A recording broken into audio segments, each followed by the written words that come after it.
일단은 100% 정량으로만 평가는 저희 그 머니투데이 방송에서 주최하는 애널리스트 대상에서 수상을 4회 연속하게 돼서 너무나 개인적으로 영광이고요. 사실 이게 폴이 아니라 어떻게 보면 목표 주가라든가 아니면 실적 추정과 관련돼서 열심히 노력을 했는데 이제 그 부분에 대해서 이제 좋게 평가를 해주셨다는 게뭐 개인으로서는 굉장히 많은 의미가 있다라고는 그런 생각을 하고 있습니다. 이렇게 그나마 좀 정확성이 남들 대비 조금 있었다라고 저는 생각하는 이유는 일단 첫 번째는 일단 끊임없이 그 데이터를 관찰을 했습니다. 아마 제가 보는 데이터가 아마 다른 애널리스트들이 보는 데이터보다 아마 훨씬 많은 데이터를, 그래서 이제 매크로뿐만 아니라 이제 산업 데이터, 그래서 온갖 데이터를 굉장히 좀 많이 봤던 것 같고요. 그 데이터를 근간으로 제가 어떻게 보면 판단했던 업황이나 이런 부분들이 실제 필드에서 이게 나타나고 있는지에 대해서 그 현업 그 철강 트레이더들이나 아니면 철강 회사들은 계속적으로 얘기를 했습니다. 그래서 혹시라도 내가 놓친 부분들이 있는지, 내가 데이터에 좀 매몰이 돼서 내가 그 실제 현장에서 일어나고 있는 어떤 현상들에 대해서 놓친 것들이 있는지 계속적으로 이렇게 피드백을 했던 부분이 아마 좀 높게 평가받은 어떤 그런 이유가 아닌가 그렇게 지금 생각을 하고 있습니다. 말씀하신 대로 업황에 대한 전망은 하반기에 저희 업종에 대한 전망은 그렇게 좋게 보고 있지는 않습니다. 일단 뭐 관세 이슈가 사실은 어느 정도 일단락이 될지는 뭐 잘 모르겠습니다만은 관세로 어쨌든 물가에 대한 우려가 굉장히 많이 높아진 것 같고요. 거기에다가 이제 정책 불확실성과 겹치다 보니까 사실 이제 고금리에 관련된 우려도 굉장히 높고, 아까 말씀드렸다시피 이제 물가의 우려가 굉장히 높기 때문에 전반적인 경기 자체가 굉장히 눌려 있는 지금 상황 같아요. 근데 이제 저희 그 철강이라든가 이제 비철금속과 같은 그런 커머더티는 거의 이제 경기와 동행하는 어떤 그런 지표이기 때문에 그렇게 좀 좋은 상황은 아니다라고 하는 말씀을 좀 드리고 싶고, 그 다음에 이제 커머더티의 절반 정도는 저희가 이제 중국에서 지금 소비를 하고 있습니다. 근데 이제 중국의 상황 자체가 과거에는 일단 중국에 부양을 하게 되면 이제 중국이 뭐 좋아지고 약간 이런 기대감들이 있었지만, 사실 중국의 지금 그 부동산이라든가 이런 상황 자체가 과거 좀 유례 없이 굉장히 좀 안 좋은 상황이다라는 걸 저희가 좀 그 고려를 해보면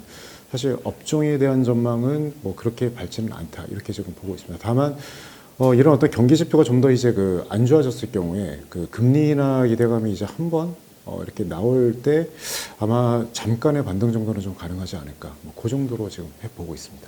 그래서 그 저희 업종 내에서 상대적으로 그 커머더티에 대한 비중이 상대적으로 작은 뭐 그런 종목에 대해서 이제 상대적으로 추천을 하고 있고요. 네, 그래서 이제 최선호적으로 저희가 이제 풍산을 말씀드리는 부분이 구리를 가공을 해서 판매하는 어떤 그런 회사이기도 하지만 사실 요즘에 이익의 절대적인 비중을 그 방산 쪽 비중이 차지하고 있습니다. 그래서 풍산 같은 경우에는 그런 커머더티의 어떤 가격 등락이라든가 어떤 침체 등락에 상대적으로 자유로운, 더군다나 이제 요즘에 또 각광받고 있는 어떤 방산 쪽에서의 어떤 실적 모멘텀이 계속 나오고 있는 회사이기 때문에 아마 그래도 업종 내에서는 그나마 어쨌든 좀 대안이 될 수 있는 종목이다 이렇게 좀 보고 있고요. 이게 추세성을 가질지에 대해서는 저희가 좀 관찰을 해야 되겠지만 아마 새로운 정부 들어서 아마 지금 저희 그 국내 건설 경기에 대한 우려가 좀 굉장히 좀 많기 때문에 아무래도 좀 부양책이나 좀 이런 부분들에 대해서 저희가 한번 생각을 해볼 수 있을 것 같은데, 사실 저희가 그 국내 그 철근이라든가 이제 봉연강 업체 같은 경우가 밸류에이션이 굉장히 많이 눌려 있는 상황이기 때문에 이런 업종에 대해서도 저희가 어떤 추세성은 아니더라도 단기적으로 저희가 관심을 가져볼 그런 종목이다 이렇게 좀 보고 있습니다.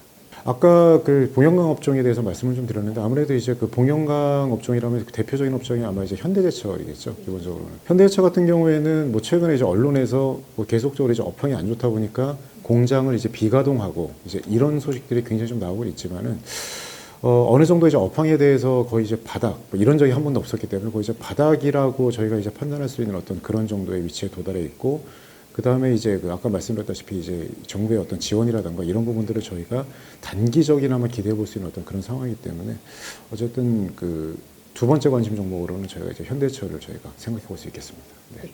그 풍산하고 현대제철 말씀 주셨는데, 네. 그리고 또 금이라든지 이런 네. 부분에서도 또 전망을 좀 하시잖아요. 네네네. 어떻게 보세요 지금?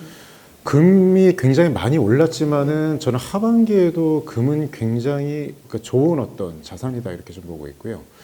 일단은 지금 그 금이라고 하는 거는 어쨌든 이제 안전자산의 성격이고 금이 언제나 그 지수라든가 아니면 그 위험자산 중에서, 그러니까 자산 중에서 굉장히 아웃퍼폼했던 구간들은 금리가 계속적으로 떨어지는데 경기는 굉장히 불확실한 때, 사실 2018년도 19년도 그 미중무역 분쟁 1기 때가 바로 동일한 어떤 상황이었습니다. 그래서 이제 금리가 떨어져서 이제 유동성의 여유는 있지만은 저희가 뭔가 위험 자산에 투자하기는 굉장히 좀 불확실할 때 굉장히 대안이 될 수 있는 어떤 그런 어떤 자산이다라고 지금 보고 있고요. 그래서 금은 저는 굉장히 많이 올랐지만은 하반기에도 저는 추가적으로 상승할 걸로 그렇게 보고 있고요. 그 다음에 이제 은도 저희가 조금 그 관심을 가질 만한 어떤 그런 품목이라고 지금 보고 있는데, 기본적으로 그 저희가 이제 그 골드 실버 레이셔라고 그래서 은 가격이 이제 금 가격 대비해서 이제 어느 정도 비율로 이제 형성이 되는 이제 그런 비율들을 좀 많이 보는데, 사실 그 금에 대해 금 가격 대비 지금 은 가격을 지금 저희가 관찰해 봤을 때는 그 비율 자체가 지금 굉장히 지금 낮은 수준에 위치해 있습니다. 그래서 굉장히 좀 저평가되어 있다라고 저희가 보고 있고요. 물론 은이라고 하는 거는 약 수요의 40% 정도가 이제 산업용 소요에 쓰는 어떤 그런 부분이 좀 있기 때문에 경기와 무관하다라고 볼 수는 없겠지만은, 은 같은 경우에도 안전자산으로서의 어떤 역할이 분명히 있는 만큼 좀 상당히 저는 상승률이 굉장히 크다 이렇게 좀 보고 있습니다. 그래서 코인 요즘 이제 비트코인에 대한 관심도 많지만 사실은 금은에 대한 어떤 상승률을 또 하반기에는 계속 열어둬야 된다.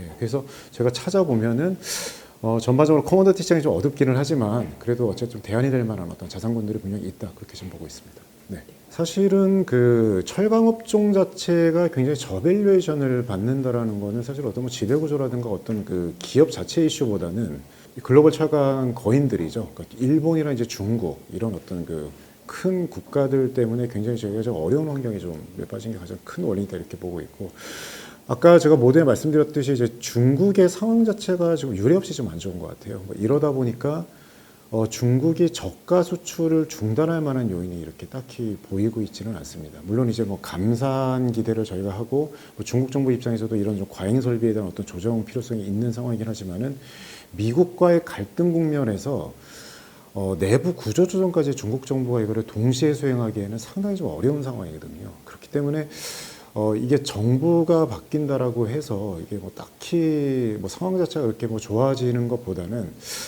아무래도 이제 그 외부 환경이 조금 완화되기를 제가 좀 기대를 해야 되는데, 그거는 사실은 조금은 저희가 낙관하기는 어렵다. 네, 좀 이렇게 좀 보고 있습니다. 네.